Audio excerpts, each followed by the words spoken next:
Hey, what's up guys? If you're trying to install the NVIDIA app and you're getting the NVIDIA installer cannot continue error with error code, then this video will help you fix it. When I first installed the NVIDIA app, everything looked normal. The installer started loading, but after a few seconds, it suddenly stopped and showed this error message.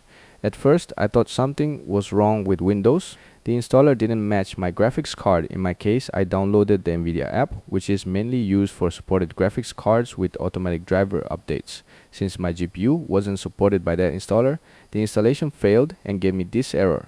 Luckily, the fix is really easy. Open your browser and search for NVIDIA driver download. Now, open the official NVIDIA website. Instead of downloading the NVIDIA app again, scroll down until you see the manual driver search section. Now, select the correct information for your graphics card. Choose your product type, then your product series. Next, select your exact graphics card. After that, choose your operating system, and finally, select your preferred language. Once everything matches your PC, click Find. Now download the recommended graphics driver. The file size is usually around 700 megabytes, so depending on your internet speed, it may take a few minutes to finish downloading.